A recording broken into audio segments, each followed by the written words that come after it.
Olá, boa noite para você que está com a gente nessa sexta-feira. SBT News começando a partir de agora com muitas informações para você que passou a semana toda bem informado e agora para fechar a sua semana a gente te traz todas as informações.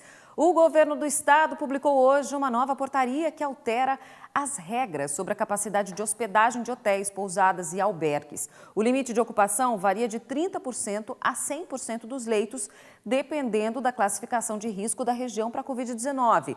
Com a mudança nas regiões com avaliação de risco gravíssimo, o limite vai ser de 30% da capacidade do estabelecimento.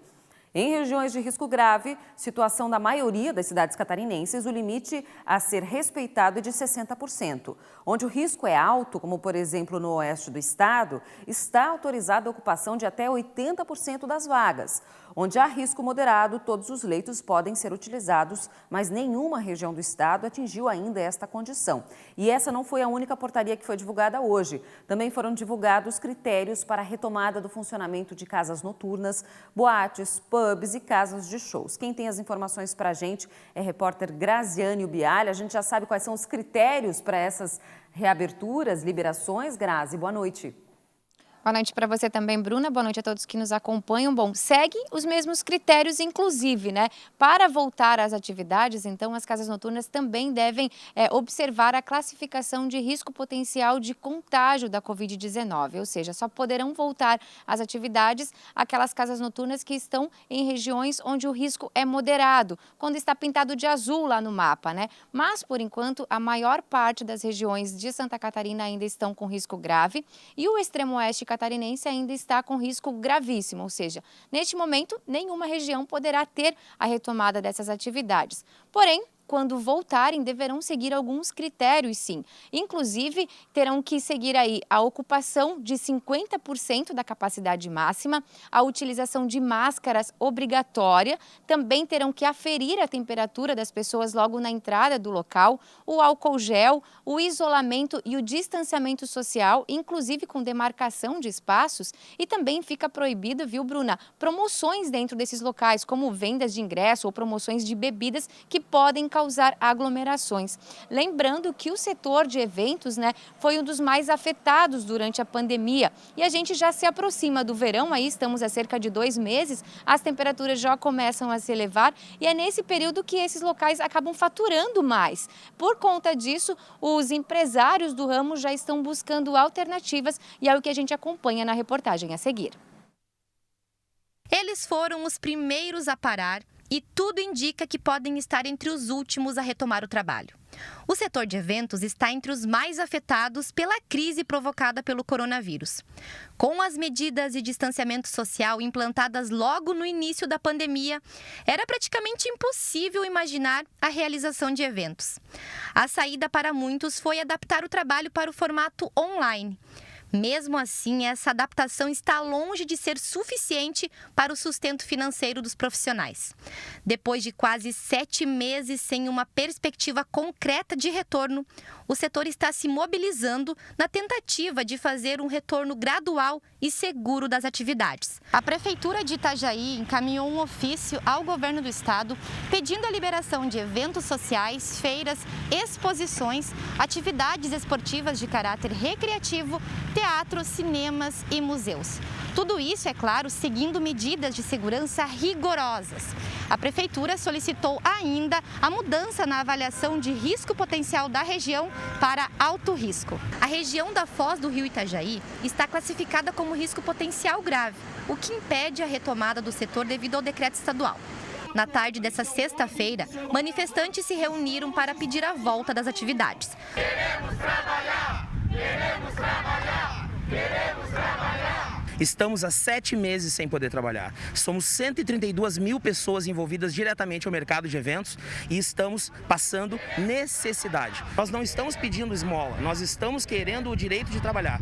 Bares e restaurantes continuam funcionando, o supermercado continua funcionando, os eventos dos políticos, as convenções políticas continuam acontecendo e nós não podemos trabalhar. Sérgio tem um espaço de festas há 4 anos em Itajaí. Antes da pandemia, ele tinha 5 funcionários e empregava indiretamente cerca de 50 pessoas. Mas com a crise financeira da Covid-19, restou apenas um funcionário. Tenho uma equipe que trabalha comigo, infelizmente eu tive que demiti-la. Eu tenho um espaço que eu tive que devolver porque eu pagava aluguel e não consigo mais pagar aluguel. Então, assim, para nós está bem difícil trabalhar. Nós não fazemos bico, nós trabalhamos. Evento não é fazer bico, evento é trabalho. A situação é compartilhada pelos beach clubs. Ainda mais agora, que falta pouco para a abertura da temporada. Época mais importante para cidades que vivem do turismo. Apesar das incertezas, eles estão otimistas e devem buscar inspiração de fora para conseguir fazer um verão diferente, mas com segurança e criatividade. Os eventos vão ser diferentes, com certeza. Vamos seguir todos os padrões que forem impostos, né? Tanto de distanciamento, tentar manter o máximo de distanciamento possível, porque a gente sabe como é que funciona um evento, né? As pessoas têm a sua locomoção. O setor segue otimista e segue trabalhando para fazer um verão diferente, mas um verão inesquecível que todo florianopolitano e todos os visitantes de Florianópolis merecem quando escolhem essa ilha como destino. A partir de amanhã, o transporte coletivo da capital volta a operar aos sábados. A Secretaria de Mobilidade e Planejamento Urbano de Florianópolis afirma que aos sábados o serviço vai contar com 63 linhas e 908 horários disponíveis. Além disso, 35 ônibus extras também vão estar à disposição caso seja necessário. A retomada atende aos trabalhadores que atuam na prestação de serviços e no comércio, que funcionam aos sábados. Mas quem vai utilizar o transporte nos sábados deve já planejar o deslocamento para evitar transtornos. As últimas partidas do dia vão acontecer a partir da 1h da tarde, com saída do Ticem para os bairros. Quem quiser saber os horários, é só acessar o QR Code que aparece na tela e aí você pode ter essa informação. Lá no site do Consórcio Fênix tem os horários dessa retomada dos ônibus aos sábados para você poder se planejar. E agora a gente vai falar de educação. Quanto mais a gente se aproxima da data estimada pelo governo do estado para a retomada das aulas, maior a expectativa, tanto por parte do setor educacional quanto de pais e alunos também. A última portaria divulgada pela Secretaria de Educação prevê o retorno presencial das aulas para o dia 13 de outubro. Hoje, a Secretaria de Estado da Saúde apresenta à sociedade o regramento que as escolas devem seguir e, na rede estadual, nós trabalhamos firmes com a retomada a partir dessa data. A curva está em declínio e tudo indica que ela continuará em declínio e, portanto, esse anúncio com a devida antecedência é justamente para que cada escola possa se organizar e a gente ganhe tempo nesse sentido. Imagine se nós esperássemos para anunciar isso dia 13 de outubro, quer dizer, nós precisaríamos de mais um tempo para que as escolas se organizem. Na prática, os professores voltam nos primeiros dias para realizar a ambientação. Os alunos do terceiro ano do ensino médio voltam no dia 19 de outubro e, a partir daí, será feito o retorno de uma nova turma a cada semana. E vamos até o 6º ano dos anos finais do ensino fundamental. E as ações nas escolas serão de reforço pedagógico por área de conhecimento. Significa dizer que esse trabalho remoto, as atividades não presenciais, continuarão sendo levadas para todos os estudantes até dezembro desse ano. As redes municipais e particulares têm autonomia para decidir sobre a volta. Cada rede terá autonomia para dizer se volta e como volta, à luz das regras estabelecidas pela Secretaria da Saúde e à luz dos protocolos que cada escola vai elaborar. Na rede municipal de Florianópolis, o protocolo já está pronto. E o protocolo é aquele que nós conhecemos, muito já divulgado, que é o protocolo de controle de acesso, seja das famílias, dos professores, das crianças, o distanciamento, né? A questão da máscara, a questão do número de 40% no máximo em cada sala. Então, tudo isso o protocolo fala e faremos, se assim o fizermos, com muita segurança. Como o município não tem turmas de ensino médio, a volta só deve acontecer no dia 2 de novembro, com as turmas do 9º ano do ensino fundamental. Na capital, a volta também não será obrigatória. Vale lembrar que, segundo o plano de retomada da educação, divulgado lá no dia 9 de setembro, o retorno das atividades presenciais no dia 13 de outubro estava condicionado ao mapa de risco potencial nas regiões. Para isso, o mapa deveria estar todo em azul, risco moderado de contágio para a Covid-19. Mas, como estamos em risco grave, laranja, em quase todas as regiões do estado nesse momento. E somente o extremo oeste está com risco alto de contágio na cor amarela e, mesmo assim, a retomada até então se mantém. Ao longo de toda essa semana, a Secretaria de Estado da Educação, em conjunto com a Defesa Civil e a Secretaria de Estado da Saúde, realizou a capacitação dos gestores regionais que devem repassar as orientações para a retomada das aulas presenciais às unidades escolares de Santa Catarina. Também deve ser organizada a preparação de profissionais, de professores que vão fazer o apoio pedagógico para os alunos que retomarem as aulas nesse período de reforço escolar, portanto, todo mundo se preparando. Vamos atualizar agora os dados do coronavírus aqui em Santa Catarina, divulgados há pouco pelo governo do estado. São 211.105 casos confirmados até agora, 2.723 mortes, 19 a mais que ontem, portanto. A boa notícia é que a taxa de ocupação dos leitos de UTI caiu novamente e está em 60,4%. Ontem, essa taxa era de 61,8%. A gente segue sempre atualizando. Mudando de assunto, a comunidade do Monte Cristo, na capital, vai participar de um projeto que incentiva o empreendedorismo para desenvolver a economia do bairro. A ideia é fomentar iniciativas locais e, para isso, eles vão ser capacitados e treinados por profissionais voluntários. É muito legal. Olha só. O projeto, que já existe em 17 cidades e auxilia empreendedores, chega também ao Monte Cristo. A pré-incubadora vai selecionar 15 iniciativas inovadoras para ajudar os moradores a colocarem as ideias no papel e transformar em realidade. Dando todas as noções de empreendedorismo, as noções de inovação, as noções de criatividade. E vão aprender de marketing, de finanças, para que o negócio deles tenha vida longa. E não simplesmente abrir uma porta e não ter o resultado a longo prazo. Atender no balcão não é problema para Juliane. A dificuldade sempre foi organizar as ideias para administrar a mercearia de uma forma prática. Se sozinha estava difícil, então uma ajudinha vai bem. Com o auxílio deles, a gente conseguiu colocar tudo isso em prática e hoje a gente já consegue levar de uma forma diferente, principalmente a questão do fluxo de caixa, a questão da organização da mercearia, a organização das mercadorias, a questão dos preços também, então nos ajudou muito.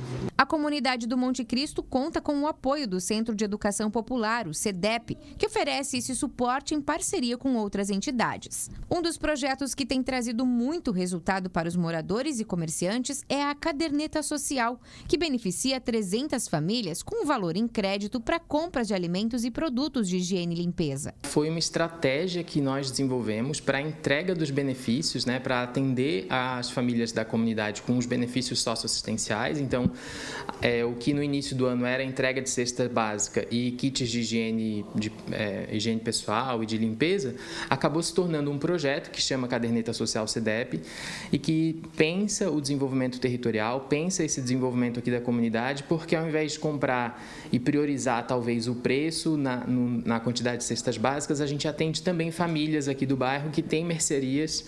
A ideia da incubadora é formalizar e dar continuidade a projetos como esse da Caderneta Social, que estimula os moradores a comprarem nas mercearias locais para fazer a economia girar aqui dentro da comunidade. Com certeza, a gente já está no 3º mês de caderneta e a gente tem o cliente do primeiro, as famílias do primeiro e do segundo mês de caderneta, que quando termina aquele valor, aquele saldo, eles retornam na mercearia com dinheiro e compram aquilo que eles precisam, Então, clientes que talvez a gente nunca alcançaria, a gente conseguiu alcançar através da caderneta. A pré-incubadora é uma parceria entre o Sebrae, o CEDEP e o Co-Creation Lab e está com inscrições abertas até 23 de outubro.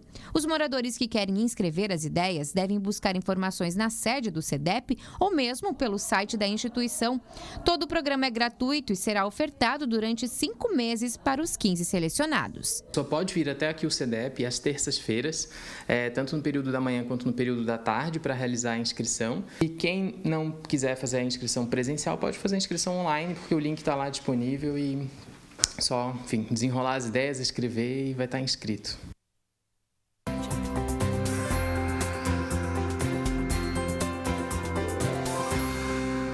Sábado com cara de primavera, temperaturas mais amenas pela manhã e subindo ao longo do dia, que deve ser bastante ensolarado em todo o estado, com um aumento de nuvens durante a tarde.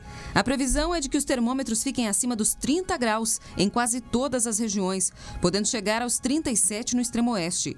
À noite as temperaturas seguem altas, mas com chances de pancadas isoladas na região sul no decorrer da madrugada. Na capital, tempo aberto durante o dia com máxima de 28 graus. Em Joinville e em Chapecó, máximas de 31. Já no sul do estado e em Blumenau, termômetros na casa dos 29. Calorão até na Serra, com 28 graus. E é aí que o tempo vira. Uma frente fria chega a Santa Catarina na madrugada e o domingo deve ser um dia muito instável em todo o estado. Risco até de temporal com queda de granizo no sul e no Vale do Itajaí. Em Florianópolis, máximas na casa dos 25 graus. Em Joinville, 32. Já em Blumenau, máxima de 29 e em Lages, máxima de 28 graus. No próximo bloco, a gente vai falar sobre doação de órgãos e você vai conhecer uma personagem, a história da Bárbara, que assim como milhares de brasileiros aguarda na fila por um transplante. Ela tem um pedido importante a fazer. Com a consciência de todas as pessoas, com certeza a gente pode salvar muitas vidas que estão esperando. De volta com o SBT News e olha, o Tribunal Especial de Julgamento começou oficialmente hoje os trabalhos para o processo de impeachment do governador Carlos Moisés da Silva e da vice Daniela Rainer. A comissão mista definiu o cronograma dos trabalhos e sorteou o relator da denúncia no Tribunal Especial de Julgamento. O sorteado foi o deputado Kennedy Nunes do PSD. Ele agora tem 10 dias contados a partir da próxima segunda-feira, dia 28, para apresentar o parecer pela admissibilidade ou não da denúncia de crime de responsabilidade na questão do reajuste salarial dos procuradores do Estado, que acabou dando origem à denúncia. A expectativa é que o relatório seja votado na segunda quinzena do mês de outubro e a gente, é claro, segue acompanhando os passos. Um homem que conduzia um carro funerário morreu hoje em um acidente grave registrado na BR-282 em Iraceminha, no oeste do estado. Uma colisão frontal envolveu 3 veículos, entre eles um caminhão, uma motocicleta e um carro funerário. O motorista do caminhão com placas do Rio Grande do Sul teve apenas lesões leves. A motociclista e o passageiro do carro funerário tiveram ferimentos graves. Já o motorista do carro morreu no local. 10 pessoas foram presas em uma operação conjunta entre a Polícia Militar de Santa Catarina e do Rio Grande do Sul em combate a uma facção criminosa. Armas de fogo, munições, drogas, celulares, documentos, dinheiro também foram apreendidos. A operação, que foi resultado de investigações que já duravam quase um ano, contou com a participação de 350 policiais. Um homem de 30 anos foi preso em flagrante por tentativa de homicídio em Balneário Camboriú. Ele teria invadido a faixa de areia da praia central do município e atropelado um homem de 27 anos. Logo depois, ele tentou fugir. A vítima foi encontrada inconsciente e com traumas no crânio. Mudar de assunto agora para falar de um assunto muito importante, doação de órgãos. Está aí um assunto que precisa de visibilidade. Pouco se fala, muita gente precisa e é uma questão de consciência e de valor à vida. Santa Catarina, apesar da pandemia, obteve bons números nesses primeiros meses de 2020, mas ainda temos muito caminho pela frente. Olha só. Um pedido importante, que vem de quem precisa. Com a consciência de todas as pessoas, com certeza a gente pode salvar muitas vidas que estão esperando. O número de doações de órgãos nesse ano aqui no estado driblou os reflexos da pandemia e superou as expectativas. Foram 145 doações desde janeiro deste ano, 8 a mais do que no mesmo período de 2019. Um crescimento que reflete a importância do assunto no estado. O EC Transplantes tem evoluído nos últimos 15 anos com um investimento muito pesado em organização e educação. Organização de todo o sistema, vendo cada passo desse processo e tentando corrigir possíveis falhas. E educação no sentido de treinar os profissionais de saúde à exaustão em várias habilidades, especialmente nas habilidades de comunicação. Exemplo nacional, Santa Catarina lidera o ranking brasileiro como estado com o maior número de doações. Mas ainda assim tem muita gente esperando na fila. Bárbara é uma delas. Ela tem 26 anos e com 16 passou por um período complicado. Eram 6 meses de uma luta bem difícil, eu passava muito mal na hemodiálise. Era uma pessoa nova, 16 anos, né? Eu não entendia nada. Então, foi bem difícil aquele período para mim. A solução? O transplante de rim, que veio da própria mãe. E não é qualquer pessoa que tem o privilégio de ter um doador vivo na família. Então, a pessoa fica ali na fila do transplante esperando, na ansiedade. E eu não, entende? Eu mesmo com 16 anos, eu passei por tudo isso, mas eu sabia que ia ter a minha mãe ou a minha irmã para doar o rim para mim. Durante 9 anos, o rim funcionou. Mais recentemente, o corpo da Bárbara rejeitou o órgão. E agora ela aguarda mais uma vez por um novo transplante. Viver tudo de novo é como se estivesse voltando tudo no tempo. Então, passa muitas coisas na tua cabeça, sabe?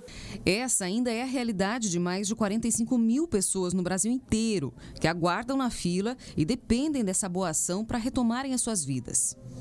A nossa chance, minha, sua, de qualquer pessoa, de precisar de um transplante é por volta de 300 oportunidades por milhão de população. A nossa chance de morrer nas condições de morte cefálica é por volta de 70, 80. Ou seja, nós temos muito mais chance de precisar do que de morrer nas condições de doar. É importante que a gente tenha consciência disso e que faça a opção por doar os órgãos. E claro, não custa repetir. Com a consciência de todas as pessoas, com certeza a gente pode salvar muitas vidas. Declare para a sua família, né? Se você é doador de órgãos, se esse é o seu desejo, para que a sua família tenha, é claro, segurança em tomar essa decisão se for necessário. Mas é importante sempre que a pessoa manifeste essa vontade. Olha, você, se quiser continuar bem informado, pode ficar ligado nas nossas redes sociais. No fim de semana, a gente vai atualizando tudo que acontece aqui no estado. Instagram, Facebook, YouTube também pode rever os vídeos, Twitter. Fique ligado junto com a gente. O SBT News de hoje vai ficando por aqui. Obrigada pela sua companhia ao longo de toda essa semana aqui com a gente. Boa noite, bom fim de semana e até segunda.